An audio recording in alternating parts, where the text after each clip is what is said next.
to the inaugural episode of the Silk Stocking Sisters podcast. I'm the host, Teresa J. Canada. This podcast is an extension of the topics covered in my book, Desegregation of the New York City Schools, A Story of the Silk Stocking Sisters. The book is based on the actual experiences of 7 young girls of color who desegregated PS6, an elite New York City public school during the 1960s. The podcast will include guests who will share views about relationships, specifically as it pertains to what I consider education-related issues.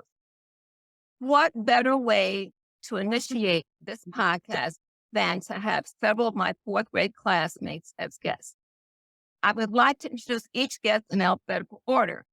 Amy Opperman Cash, Ronald Colemen, Besty Quint-Feldman, Jeffrey Levi, Nadja Ratcliffe, and Anthony Stern. Hello, everyone. Hello. Okay. All right. I would like each of you to share in a few minutes what you recall from the 4th grade experience based upon reactions to what you may have read in the book. After that, each of you may comment on other classmates' reactions, and I expect this to be pretty much of an interactive discussion. I think we're going to start from Anthony Stern. You want to get started? Okay, you can unmute and we can get started. Okay. My experience of 4th grade, which was my last year at PS6, was a very good year, especially compared with the year before. I was in 3rd grade with Mrs. Laskoff, whom I found to be a terrifying witch, who more or less was out to get me. And the next year was Mrs. Ty in that year. And I thought that was a dream year, largely because of Mrs. Ty, but also because of all of you. I thought it was a beautiful year. I would say one of the highlights was Ronald Colemen hitting a clean double in the one game we played in Central Park together in hardball. Ronald, I still remember your breaking bat and being by far the most skilled hitter, if not ball player, on our team. I remember I was using a bat that was too heavy. What's that? I could barely swing it. Well, maybe so, but I have a whole other mythic view of you that we could discuss after the game here. Also, I just, each of you on this particular podcast, with the exception of Teresa, whom I don't remember that clearly, but Betsy Quint was definitely like a big crutch in kindergarten and 1st grade. Amy Opperman and I have had a number of meaningful contact since PS6. Anyway, and lived right down the street from me. Long story short, I just feel blessed to be reconnecting with all of you. And for me personally, that year was a really lovely,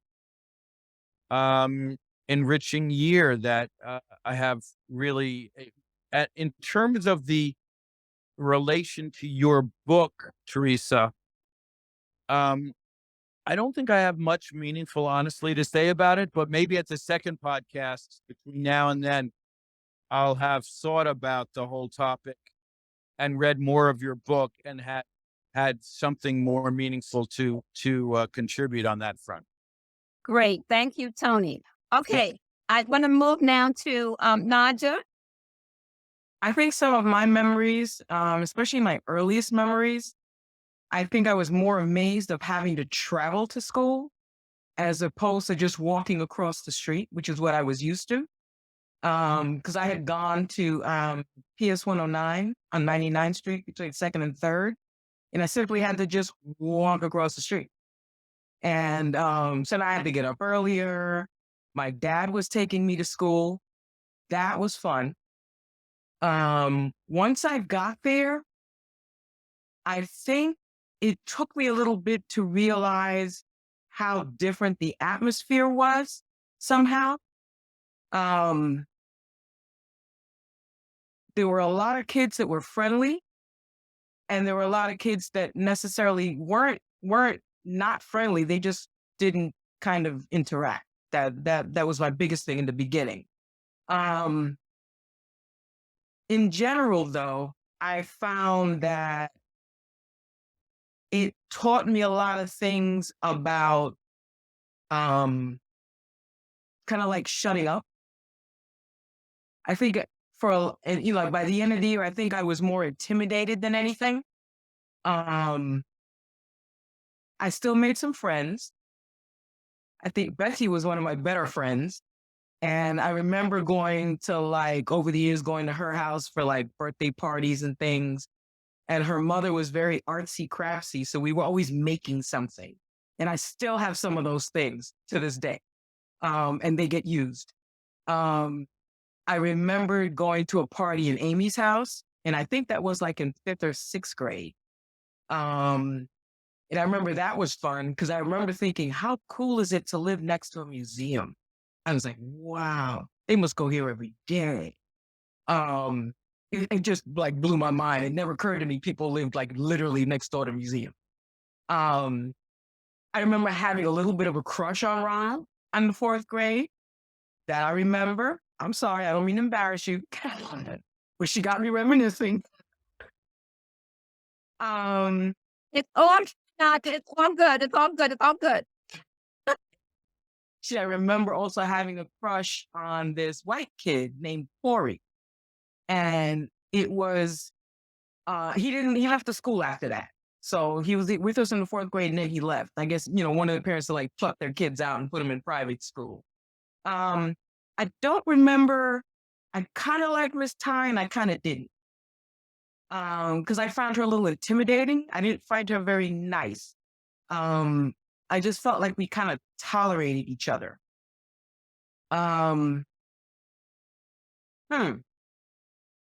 Those years were mixed years. Those in general, those years were mixed years. Okay. Thanks for sharing that. I appreciate that. I'll interject my point near the end, probably. I want to move on now and go on to Jeffrey. Jeffrey, your turn. All right. So I will say that for me, 4th grade in particular, it was the end of 4th grade that was the most significant. I do remember the new people in joining the crew, and remember especially sort of the music as being a major part of all of that. But for me, and I won't speak for Betsy, but both of us had this experience, which was at the end of 4th grade, there was redistricting. And so both Betsy and I were redistricted out of PS6 to go to 198. And it was just this very weird situation where 198 was actually closer to where Betsy and I lived across the street from one another. So it was 5.5 blocks from our house. 190 PS6 was 10 blocks from our house. So 198 was closer. And so this was part of the larger desegregation effort and redrawing lines. And there were a lot of parents at PS6 who were very upset that we were now going to have to go to 190. They started this organization of our neighborhood school moron because actually 198 was our neighborhood school. And I know both of our parents were perfectly fine with our going to 198. And I actually found 198 to be more engaging and socially a much better place for me than PS6 had been. But I will never forget the last day of school when Miss Ty gave me the note that said I was being transferred to 198. And she said, I had tears in my eyes when I prepared this because I don't want you to have to go there, implying all sorts of things. So I think that may have reinforced, Nadja, whatever visceral feelings you had about Miss Ty, as they weren't so visceral when she spoke to me. That's actually the principal memory I have of 4th grade. Wow. Okay. Thank you for sharing that, Jeffrey. We have to go back to this discussion a little bit later. All right. Betsy Quint-Feldman, your turn. Okay. After I spoke to you the last time, I wrote down something. But I see that most people are speaking extemporaneously from the heart. So what I will do is combine both. Okay. I remember fourth grade as a very challenging year. I remember having nightmares before the reading test because the pressure was so strong. It always is. I remember idolizing Mary Todd. Oh, I thought she was the most beautiful woman in the world. She had a bubble cut hairdo, like bubble cut hairdo Barbie. So to me, she was like this gigantic Barbie doll. She was a role model. She was clean. She wouldn't let a piece of paper drop on the floor. Her desk was in front of the room up on a platform. So I saw her as like this goddess, but I felt that I was not validated. I felt like I needed more positive reinforcement. But of course, as a child, I didn't know that because I didn't think abstractly enough. Anyway, the day that the new children who were bused in came into our classroom, I'll never forget, I overheard one child would say under her breath, "Oh, that's not fair." And then I made a lot of friends. And I remember Nadja being very warm and friendly. And she invited me to her birthday party. I learned how to dance all the latest dances. I was in heaven. Jeffrey and I knew each other practically from birth. Our mothers were best friends. To this day, I talk to my cat. Sometimes I call her Loretta and it was Jeffrey's mom. So, that bond can never be broken. He's like the brother I never had. Now I'm going to read to you, and this is linked with what Jeffrey said about receiving notice that he was going to go to a different school in the fall at the end of the year. I was not worried about going somewhere else or meeting new kids. I liked people and loved to socialize. My mother was concerned for my safety, as I would be going to a school that was on the edge of Harlem. And at that time, Harlem had its known dangers. Naturally, Jeffrey would walk with me to school each morning and return with me each day. So having an escort was an option to allay my mother's fears. Since my mother was always worried about something anyway, this was just a new item on her worry list. Therefore, I simply ignored it all, as I did not want to inflame Ma any more than necessary. Since 3 out of 4 of my grandparents came to the United States of America from other countries, the concept of being a stranger was part of my life all along. Growing up in Manhattan, I heard foreign accents and other languages on a daily basis. It was after World War II, and most people in the area were from another country. Our community was Yorkville, a German and Irish neighborhood with a handful of Jews thrown into the mix. To this day, I am trying to help our immigrant population by teaching early intervention toddlers and babies in Spanish. I have had to become basically fluent in Spanish, but I began to learn Spanish at Hunter College High School. Our attitude towards others who do not resemble us helps determine our thoughts, beliefs, and actions. I do not believe that we are here to be selfish. I believe that we are here to serve both God and man. I sometimes wonder who helped my grandparents when they arrived here as teenagers. I imagine them being frightened but enthusiastic about creating a better life. So now I try to roll out the red carpet for someone else from another land. That's all I'm going to read from this. Oh, wow. Thank you, Betsy, for sharing that. Those thoughts. I appreciate that. Thank you. Ronald, are you ready to go? Sure. Going to PS6 was a huge cultural change, obviously. Teresa and I were in the 3rd grade together at 157. We might have been in the 2nd grade too, I think. But,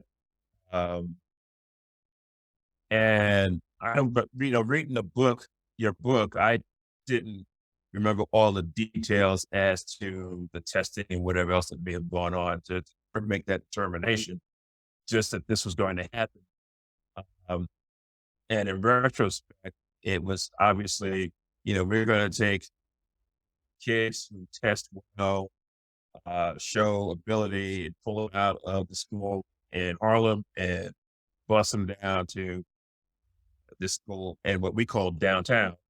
I guess it's Midtown, but technically called it downtown. Uh, and a few things about that experience. One was riding the public bus on the public bus for me at 128th Street, taking it down to 81st Street, 5th, at 9 years old by myself. When I think about that now, it's like that would never happen.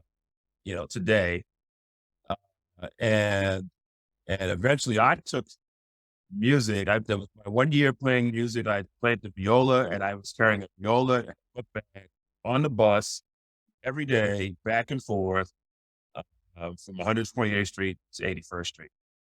So that was interesting. But the other thing was, obviously, you got a firsthand perspective of the difference in the education available from the one school, and it was probably more so about resources.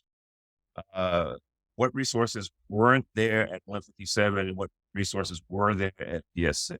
And that kind of shaped me from the standpoint of the education that you get exposed to is going to make a significant difference. And so some folks are going to be behind, handicapped from day one because they're just not going to have access to that exposure. And so, yeah, if you're an exceptional student, that works. That can be okay. But if you are an average student, what does that mean? That means that you're going to be at disadvantage, and that disadvantage, if it starts early, it's going to stay that way because you're trying to play catch up the whole time. So that's what experience taught me in terms of memories of the school. I was only there 1 year because I got pulled out and ended up at a private school in 5th grade. I do remember I do remember the baseball game because I think we were playing against the 5th grade. And I do remember that hit. So I remember that. The other thing I remember was JFK's assassination. And we were all sitting in the classroom, and the teacher was tired. Her sister came in and spoke to her. She got upset and so on. And we're like, what's going on? She made the announcement that the president been shot. I don't know whether we know he was dead yet or not. We had to gather our stuff and get out of there, and was sent home. And I also remember that the Kennedy's funeral, I'm sitting there doing long division because we were learning long division. And I'm trying to do my long division while the funeral was going on. And the only thing I can liken to that experience is when the planes hit the towers, because I was a parent going my kids from school early in the same kind of scenario. So that's a quick, I guess, overview of my memory there. The other thing that I thought was kind of exceptional and somewhat cool was that we were learning foreign language at 9 years old, which I don't even think they taught that at 157 at all. So I thought it was cool to learn it, but again, in retrospect, it's like what you're being exposed to as opposed to what others are not being exposed to. So that's an old. And thanks for the crush. Great. Thanks, Ron. Okay. All right, Amy, it's on you, dear. Okay. Well, it's great to see you. I really want to find that picture of Nadja.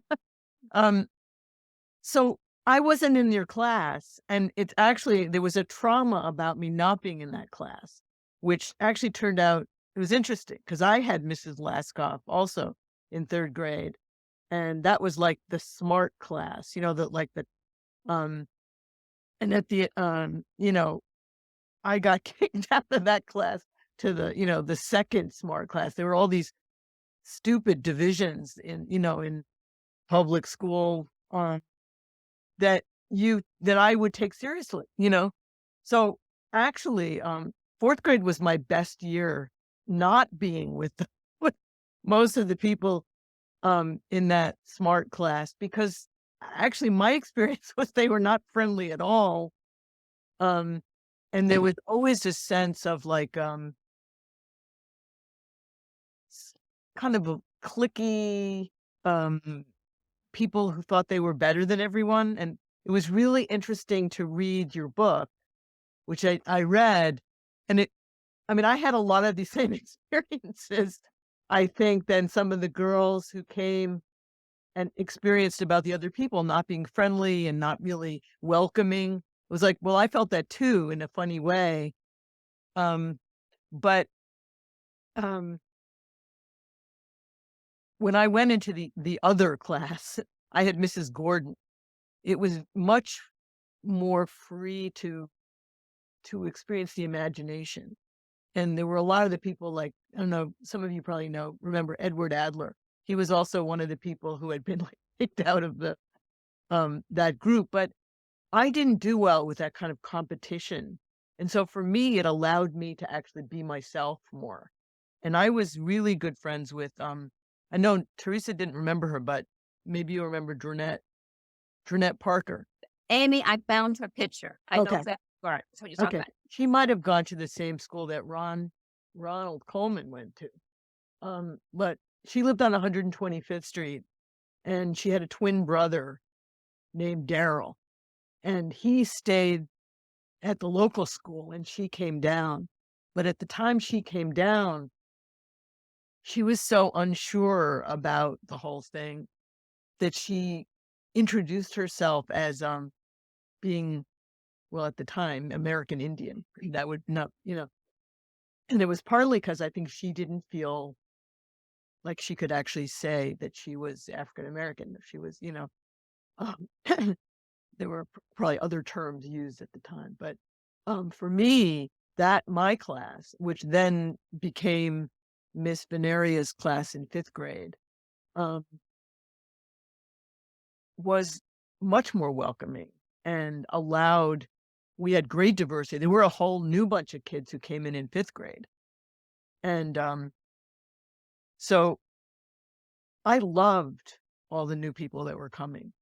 And I actually have pictures of Tiberio doing the maypole dance, and he didn't speak any English at all when he first came. I guess it was very traumatic for him. But my mother really loved his father because he would always kiss her hand whenever he would, there'd be a parent-teacher thing. So when in 6th grade, some of us got back into the good class, the smart class, and with all of, a lot of those kids who were not friendly. And but at that point I had the confidence to be able to sort of know who I was. And that was something that I was really struck by in your book, is that it seemed like kids were actually a lot happier emotionally in the schools they came from. And that, they had this real sense of being, brought into this kind of alien and sterile environment where, they knew it was good for, whatever opportunities would come in the future, but it wasn't fun. Clearly, there was really no sense of acceptance. And that was the sense I got from reading your book. And I definitely didn't feel that at my house. And, you remember coming to my house. My mother was probably one of the most welcoming people that, I've ever known. And when I went to Wagner, that just was even more so. Jeff and I were at Wagner, and that was an incredibly diverse group of people. Some of the most interesting people I think I could have ever met. And I was really glad that I hadn't gone to a private school, which it seemed like most of the kids in PS6 cleared out and went to some private school. And that guy was Corey, he had blonde hair, right? Yeah, I remember him. I'm sure I have pictures of him because I seem to be the historian for a lot of grays and stuff. So we just got these 2 kittens. So one of them is never comes to talk to me, but I guess she wants to be part of this conversation. So I really feel like this is important because I feel whatever's going on in the country is so screwed up. And it seems like so many of the lessons that we thought were getting changed starting now in fourth grade have reemerged as if nobody even remembers what happened. So I really welcome this opportunity. And I would love to, get to know you all again and just because and the only other thing I'll say, which has nothing to do with this particular thing, but interestingly, I have a complete mental block and I don't remember the music program at all. At all. Like I'm reading about it, I'm going, what music program? I have no memory. And ironically, at Wagner, I played in the band and I became a music major, music and art, and then became a music major at college. And I teach piano as one of my other jobs, but I don't remember. I have completely blocked it out, which Jeff and I will have to discuss at some future time. Anyway, so Great, great, great, great. Thank you, Amy, for sharing that perspective. It's interesting, and let me just say that the ties that I have with everyone on this particular, I know, of course, I heard about Amy. I don't remember because Amy wasn't in the fourth grade classroom, but I recall that she was also an M&A person. So and of course, there'll be things we'll talk about beyond PS6 at some point. I'd like to go beyond that. But let me I guess most of you have read the book and probably know which one I am. And so in essence, if you don't, you should. Okay. But basically, yes, it's true. Ronald and I were in fourth grade together, but we were also in third grade, and I believe we were in second grade together as well. I don't have the picture. Jacqueline, our friend Jackie, was in the set. Was my oldest, longest friend. So she passed away unexpectedly in 2015. Because Jackie and I were in the second grade together, and she too attended PS6 in the fourth grade. We were in different classes. So what had happened, Amy, pretty much while you got knocked out, they put us in. So I suspect that's what the strategy was. And I believe that Miss Ty was very disturbed by that. Because I know we got the wrath. And there's a chapter, a piece in the book, one of the other person talks about how we were seated around the classroom. I don't recall. I remember specifically, I know where I was seated because I was short. And so I had to be closer to the front. But I remember when Nadja was sitting, she was a little taller than me, but I still was short. She was kind of short then too, but she was a little taller than me. So she sat almost adjacent to me, I believe. And another person talked about where we were exactly, where Ronald was, but this person was not for that. So in that sense, I'm just saying that I recall the experience I talk about. This wasn't really a typical busing situation. Many people think, the typical bus is the yellow school bus to school. This was not the experience that we had, Ronald. This was not our experience. And he described very poignantly how that was kind of basically traumatizing to be an 8 or 9 year old catching a public bus in New York City and having a viola in one hand and a book bag in the other and just getting on the bus by yourself for a 40-minute commute on a good day each way. And to be honest with you, that was tough for a parent to think about doing that. So I talked about how that relationship, not just talked about how she was just right across the street from her previous school. Now she schlepped all the way down to further down to another school where she couldn't, be across the street. And her father was taking her to school. Now her father can't take her to school. So it's one of those kinds of things that you go through. But the key piece is that the kind of treatment, I just recently spoke at a college last month about the psychological impact of school desegregation. I don't know if you all know my professional background does cover that capacity to be able to talk about the psychological perspectives, and we'll go into detail later about each of our professional expertise and what we've done and so forth and so on. I know that Nadja and I met with Pam a couple of last year. I think it was a year, either last year or year before. We met for a brief lunch or something. And we discussed, I had to find Nadja. I have, for example, I remember our public school 157, I talk about specifically, Ron, about that leaving PS 157, which was it was the best. The third grade was the best experience I ever recall in my elementary experience ever. Pretty much, I have to say honestly, it also was one of the best experiences I had ever. My third grade teacher, Mrs. Shervington. I mean, superb educator, superb educator. So, and the first, black female, black teacher I had ever in school. And that resonated well with me. And it just, for a little 7-year-old, 8-year-old, whatever it was at the time, it was very poignant. And I think about the significance of my research is on early childhood education and how you expose children at early age of certain things. And I only hear your story about how you don't even remember half the thing about music. I met that Miss Gordon, the one you mentioned, was also the music teacher at some point at PS 6. I ran to one of her colleagues at a party. Um, and so I'm just saying that the kinds of the things that I talked about in the book were leaving 157. Not everyone in the book attended PS 6, but 757, but I think all except one attended 157. And all of them did not come at the same time, but it wasn't the yellow school buses. The fifth grade, which you're referring to, Amy, and Ronald had left at that point, and we all cried, "Oh, where's Ronald?" But basically, what happened is that was the yellow school bus. That was the actual yellow school bus bringing students in. They weren't taking the public transportation like we were taking public transportation. That's why I consider this an experiment. And I also go into detail in the book about how we were selected. And, those of us who came in the fourth grade, we were selected. We were not just, okay, we're going to desegregate. No, we looked at our reading and math scores. And to this day, I don't remember why I never asked my parents what happened, how I ended up going to PS. To this day, I don't remember. Maybe, Ronald, you have some insight on that.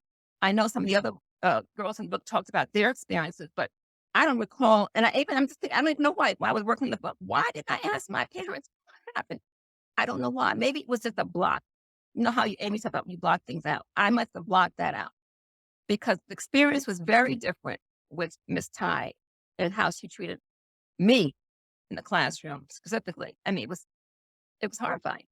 I think I talked about experience, what happened. I talked about this, and I think it was Pam and I who, we were like best buddies in fourth grade. Like if it wasn't for Pam, I wouldn't have probably made it through fourth grade.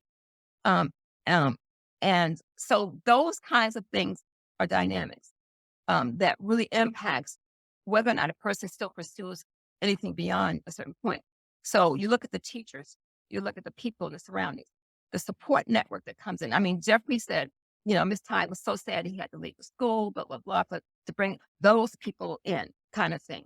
But I'm just saying to you, these are things that I think are significant now because you got to think about what's happening now.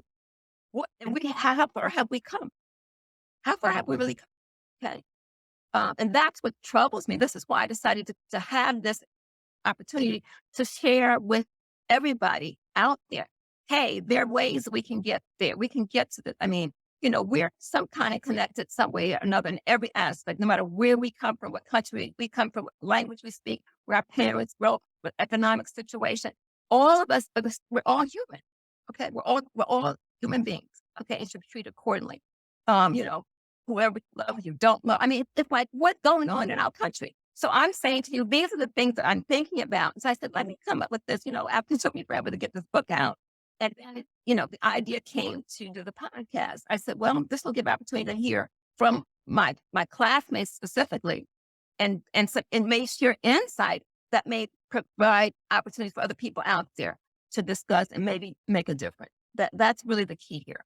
So I'm grateful for your presence. Each of us has, I thank Besty because we went to a couple of parties. My father was considered my parents, both are deceased, but my mother's services, someone got upset that my father was a designated driver because we always had a car. So whenever we had to go to parties, my father would pick up, I think I know Pam and somebody else may have gone once or twice, but there were parties my father would drive us and then pick us up. Okay. So that was a fortunate thing.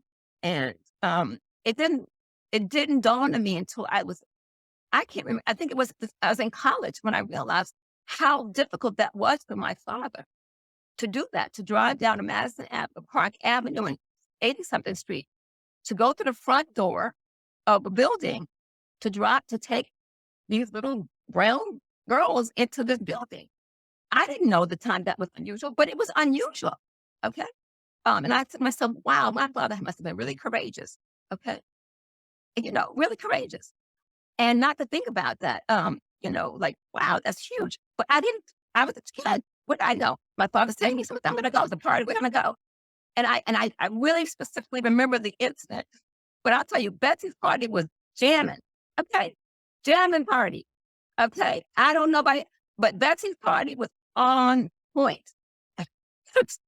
And her parents were so welcoming. It was just a big, happy, big party, having a good time, having fun.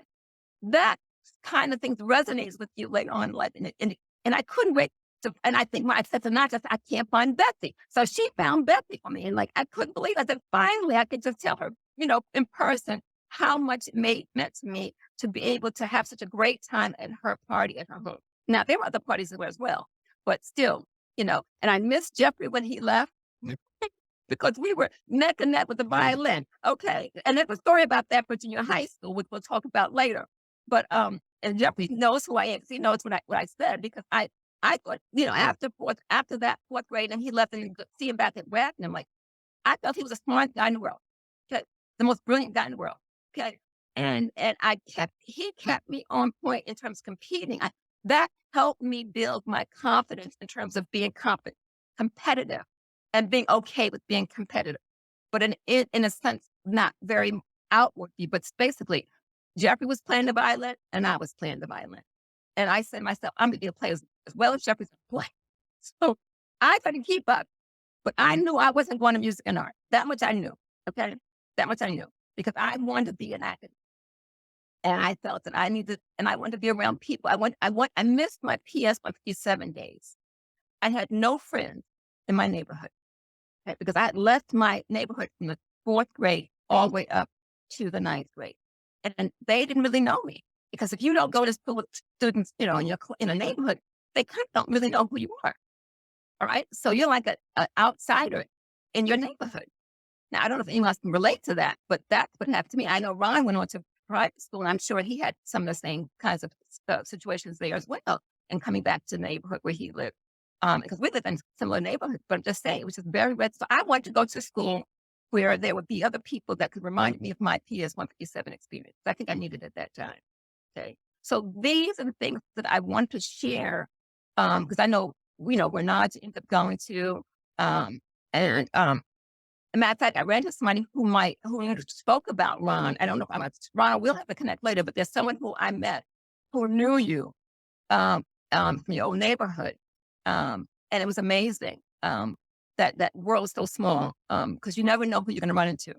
And I mentioned about this person who knew Miss Gordon. I ran into this person who knew Miss Gordon. And of course, I was told about Mr. Press. The press was very upset, Jeffrey, that I didn't apply to music and art. And I'll tell you very quickly, there was a story about that. I had an audition. You had an audition. You know how tough auditions were to go from M&A, right? Well, I skipped it purposely. Purposely, I skipped it, because I knew if I passed, I would have to go to M&A. So I purposely missed the audition. And when I went to school the next day, Mr. Press said, "Oh, Teresa, you missed the audition. I made another one for you. You couldn't do that." Mr. Press had that kind of clout. I said, "Mr. Press, I'm not going to music and art. You have to. You are my best violinist." I said, "I'm not going to music and art." So he said, "Well, I'm call your mother." And that was the sign. And Ronald, you know what it was like. You call your mother, that's it. So neither you, mother, that's it. So I said, okay. I go home and confess. I went home and told my mother what happened.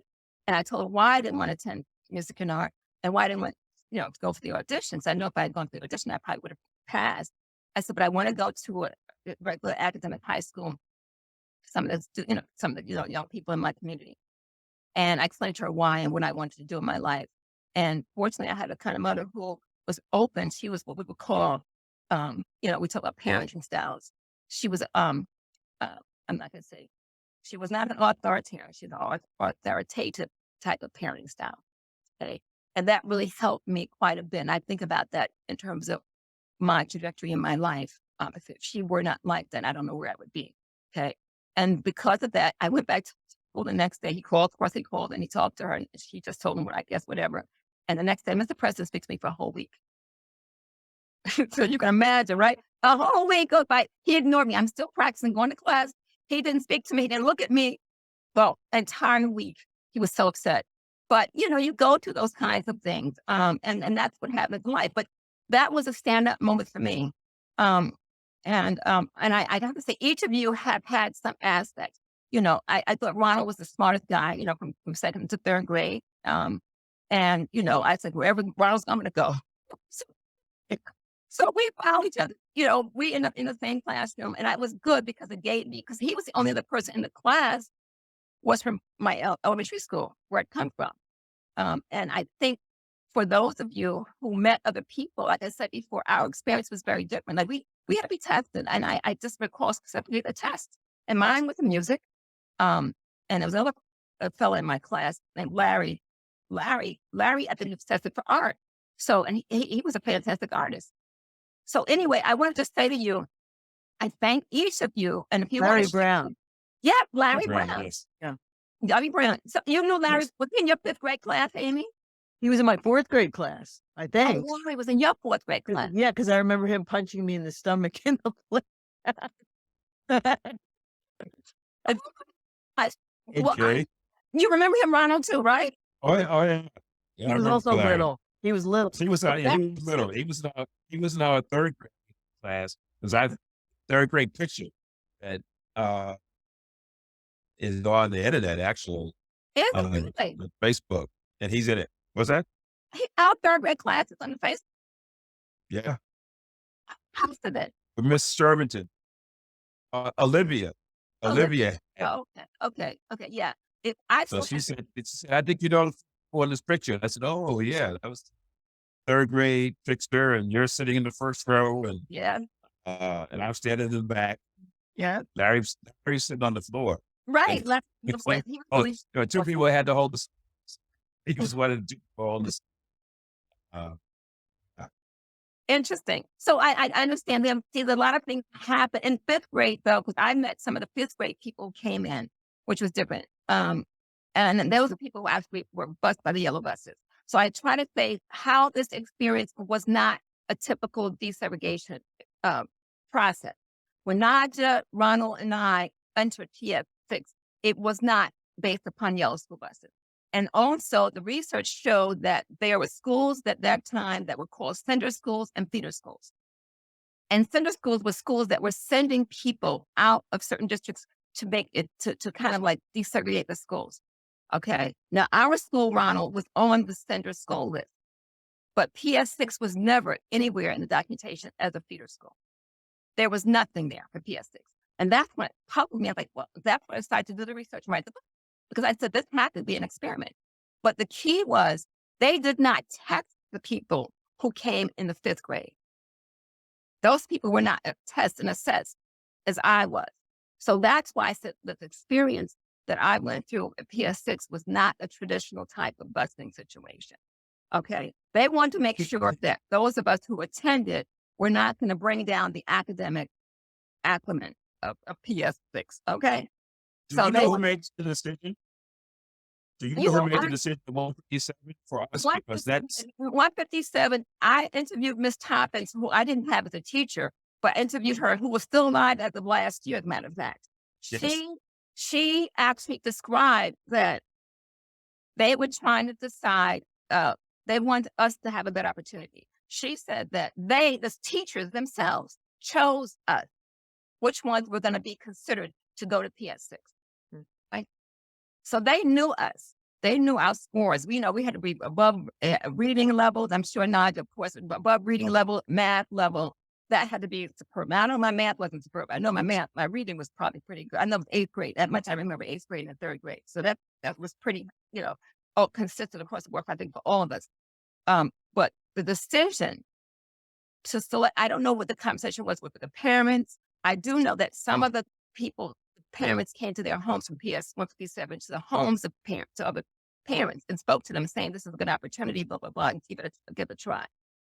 So what you talked about, your experience, Ronald, was very similar to mine, of course, in terms of that. But at the same time, the experience that took place, when Jeffrey said about what Miss Ty said about she's sorry he had to go to that place, that really was huge.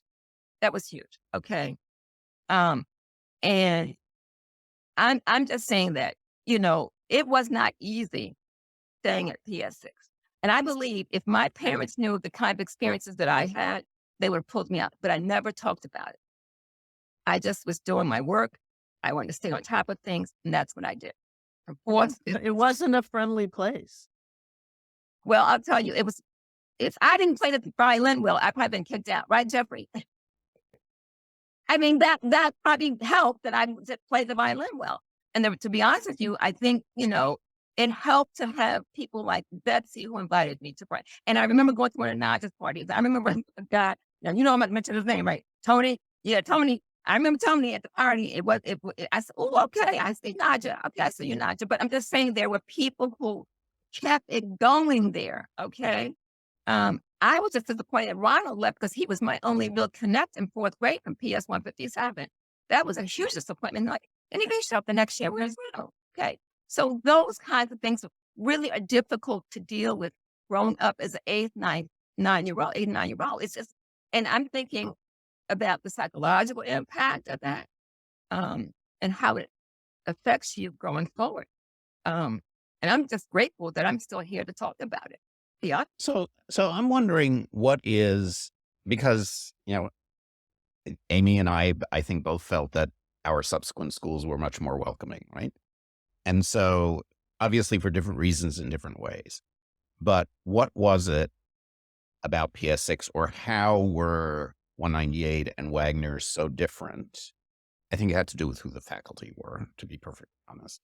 But what was it about the faculty that was different? Faculty were just as white in my recollection. So I think it is more, the types of the teachers at PS6 had weird life experiences, let's just say.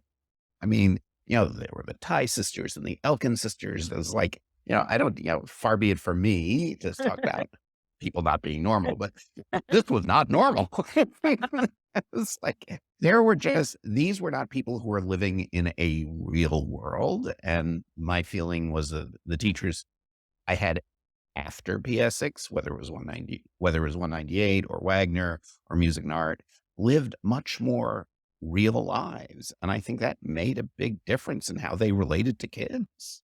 Yeah. Well, I think that children need positive reinforcement. I learned this by being a teacher in the city's public schools. You can't constantly say, you have to do this, you have to do that, you have to do that. You're not good enough. You're smart, but you're going to make it, but you're not good enough. You have to reward in small increments, step by step. Children need to be validated. Yeah, well, that's what I did a lot Remember, better. the older you get, the more they're preparing you for the real world. Because early childhood is another world. I mean, I taught early childhood most of my career. I taught junior high and high school at the very end of my time in the city. But out here, I worked with babies. My students were in diapers. I worked with the mothers more. It was a whole other thing. But in a way, it's more practical. In some ways, it isn't, because everything you need to know, you do learn in the first maybe 7 years in elementary school. You learn how to read, write, do math, solve problems later on when you go into things like trigonometry. But some people use it on their jobs in the real world later on. But that's interesting what you said about the teachers not being connected to the real world. And also the times change. With integration, things changed.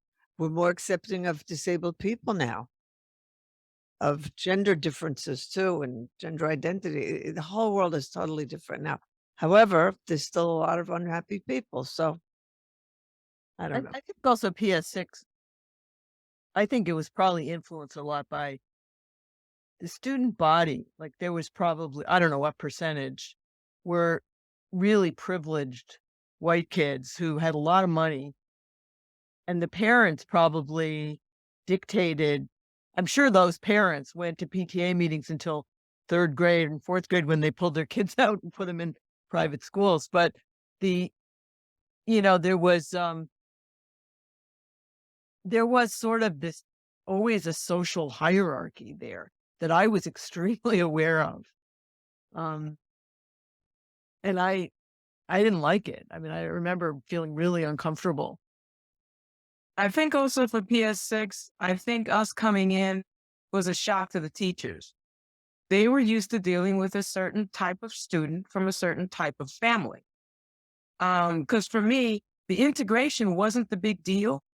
The school I came from, 109, was in the middle of public housing. And at that time, those houses, the Washington houses, had white families, Spanish families, and Black families. So the kids in the school represented those blocks around the school. Yeah. And in some of the brownstones that lived, or the tenements that surrounded the public housing, it was mixed. And it was mostly white kids in those schools. So for me, being in class with a white kid wasn't that big a deal. You know what I'm saying? It's just that when I went to PS6, there were more of them. But, from like kindergarten to third grade, I was always in a mixed class. So that wasn't the big deal. And most of us were like in similar economic situations. There wasn't that big a deal. You might notice a kid might not have more money because their parents were too short, those kind of things. Or maybe you had a bike and the other kids didn't have a bike, but it wasn't the kind of thing where, the maid had her own room and her own bathroom kind of thing. So going down to PS6, that's when I noticed, I know I was poor. Before that, it never even occurred to me, that how different people live. And going down to PS6 and eventually being invited to different kids' like homes, either for a party or some event, it was like, wow. I said, like you're not thinking this is how the other half lives. It's just like you go home and you go, wow, look what I saw, and you're telling your parents about all this stuff. But somebody else hit on the quality of the education. And I noticed like little things, like for instance, when I went to the fourth grade, I hadn't learned script yet. We were just starting to learn script in the third grade. But when I went to the fourth grade in PS6, all the other kids already knew script. So I had to kind of catch up to learn how to write in script so I could write fast enough, to keep track of things. And the other thing that struck me, we were making, I think, paper mache figures or something, or masks or something. And when I went back to the neighborhood and explained, oh, today we made paper mache, and I had to go through this really long thing to explain to people what it was, what it would do, this and that. And I found that doing things we were learning in the fourth, fifth, and sixth grade weren't the same things that some of the kids were learning back in my own neighborhood. So a lot of times we had if it came to school, we had nothing to talk about. We could talk about games, we could talk about playing, but we couldn't really talk about school. Because at that point, then I was like the uppity kid. So it made things challenging when you went back to your neighborhood and tried to talk to kids about what's going on. And just luckily in high school, you kind of you're old enough to hang out. Because my parents, where I grew up, you couldn't go outside of where your mother could see you. So you had to play between this building and this building, because that's where your window faced. If you were caught on the other side of one of those buildings, you had hell to pay. But anyway, that's for another podcast. Thank you for sharing that, Nadja. That's so true. But I like to hear Ronald's situation too, because that's when he left PS6 more specifically, because I know that was even continuation of challenging situation. But what you just said about, when you would go, you couldn't talk about school to your people, well, nor could I. So that's why I said, okay, I'm ready to go to a situation for high school that would be someplace, I'm thinking, teenager, I want to be, socialize, want to hang out, do, I'm not hang out, but just basically do things. There was no one in my neighborhood that was connected to. First of all, I'm on the west side. I live on the west side, and everyone else was on the east side. So I was tired of going to the east side. I wanted to be on the west side. So of course, I attended the high school in the West Side, and it was like, another thing. Let me just, I don't know if you all know this, but I was a cheerleader at Wagner Junior High School, and that was like I was a go-to cheerleader. I thought the school had a cheerleading squad, and M&A did not have a cheerleading squad. Okay, so I was going to a school that had. We didn't have any teams. They didn't even have a team. So, and I'm telling you, I'm a city girl, grew up in New York City during that era, and basketball was king. And I was going to go to a school that had a serious basketball team, and it wasn't going to be Benjamin Franklin. So I said, let me go to a school that was near in my neighborhood that had a cheerleading squad, had a decent basketball team. And of course, that's what I decided to do. And I'm telling you, the experience of having from PS 157, going to PS 6, attending PS 6, leaving, attending Wagner, and then, of course, especially finishing up at Brandeis High School, I could have asked for a better trajectory, to be honest with you. So, like, wherever I started, I ended up at the end. And it was significant because it's like I ran into more Ronalds in Brandeis, okay? Because all of a sudden, I'm talking about these superbly brilliant Black guys. I mean, top, getting 100, whatever the top number, you get in SATs and math, and getting the degree when we were finishing high school, that's who goes up the stage. I'm like, yes, yes, yes. That was my first time of seeing that significance. And I need to see that. That helped me. That helped me emotionally. It helped me psychologically because I had not seen that. I had not seen that at PS6. I had not seen that at Wagner per se. And I did, and so at high school, I was just saying, yes, this is what it's supposed to be like. But why do I have to leave my neighborhood in which to get this quality education? That was my key. Why do I have to leave my neighborhood? Now, what is happening? It was a good school. You had some good teachers, but we didn't have any equipment. We didn't have the supplies were limited in terms of, we didn't have an orchestra. We didn't have a band. We didn't have a chorus. We didn't have to use crepa, whatever that was at the time. We thought, but crepa, I just spoke at a school. I did a presentation last month and I talked about, does anybody here know what a crepa is? They were, and I had to explain, it wasn't until I attended PS I knew what crepa was. But remember now, the issue that Nadja was referring to, it was the significantly economic difference between the people who attended 157 and those who attended PS6 in larger numbers. Now, the people who attended my elementary school, my neighborhood was basically, you could barely find the team pack Crayola crayons at the local places and Woolworths in my neighborhood. Because nobody's going to spend that kind of money for they're pack. All right. But what I want to say though is between the parents, the teachers from elementary school, and the community people, they knew we didn't go to school in those areas. Okay. So we ended up getting support. I had people who would wait with me in front of I was a little kid. I was a little short little girl holding a violin in one hand, a book bag in the other. And imagine when it was snowing with the hood and the scarf, waiting for the bus.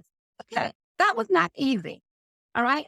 And I know that my parents took a risk. Okay. They took a risk.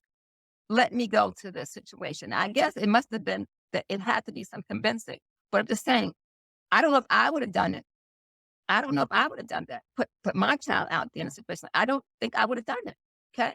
But I'm just saying to, if my parents knew the experiences that I had in fourth grade, but thankfully, because of the and parents participate, they came to the events and, what I was a Wizard of Oz, but what was I? I was a frog. Go figure. Okay. Okay. It wasn't like I was a frog with flippers and everything. I remember that play. I had the flippers, had the green outfit, the green tights and the green top and the flippers. Go figure. All right. But it was the fact that it was a participation. Whatever it took, the parents wanted to have their children involved.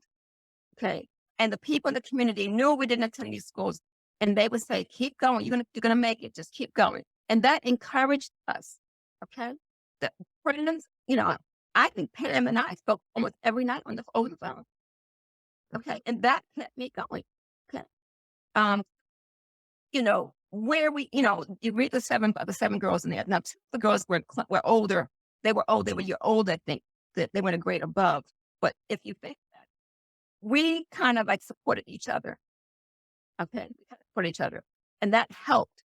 That helped a lot. So I'm just saying, I thank each of you for, I know we're going to wind down a bit. I thank each of you for participating. I'm going to be sharing this. Hopefully, I'm looking forward to, I'm going to have it fixed up and edited up so we can have this posted for, inaugural sessions in September. But and most people won't start watching until September. The school year. I'm an academic, so I'm on this academic job. You know what that's about. We just left. This is spring break week, so I got to get back into the groove about teaching my classes. But the point is, I think people are going to be off to the summer. They're not going to watch the podcast like this summer. So I think I'm going to start in the fall and have this as the onset. And I'm going to do some advertising. So please share that. But I'd like us to get together again one more time before then. Because I want to get Arthur involved. Arthur really wants to commit to coming to something. And I think Pam wants to participate. So that's 2 people out there. So hopefully I'll get some more dates come up at maybe the end of next month or maybe the beginning of May. I know it's nearly kind of tough for me because the semester starts ending in May. Now Jeffrey takes off. He had the research. He can go someplace where he wants to go. So I'm gonna have to stay.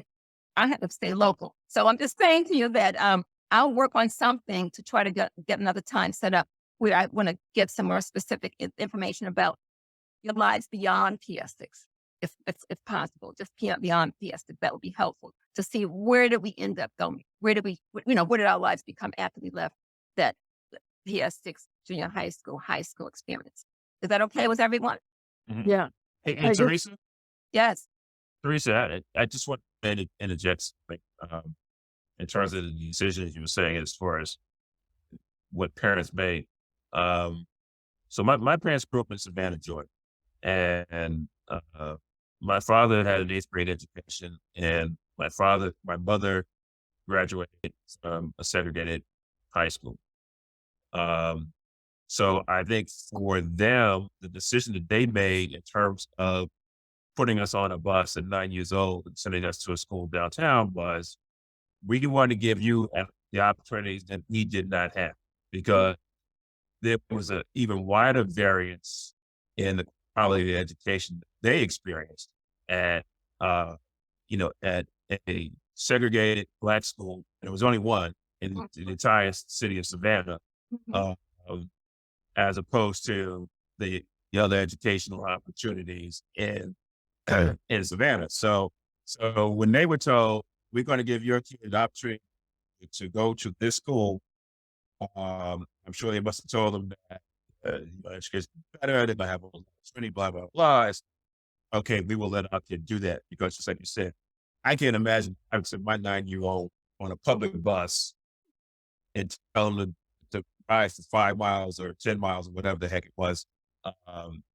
nowadays. But for them, it was, here's an opportunity that you can have that we did not have. And I think that was a major part of parents taking the risk for the children to have this opportunity. And so they went along with it. I mean, I'm sure there were decisions that took place behind the scenes that we weren't aware of. But I was told, okay, you're going to go to this school. And I was like, okay. My brother, who was 2 years older, had already done this. And Ms. Toppins, I think, did a lot in terms of this whole process in our school. And so she placed him in a private school.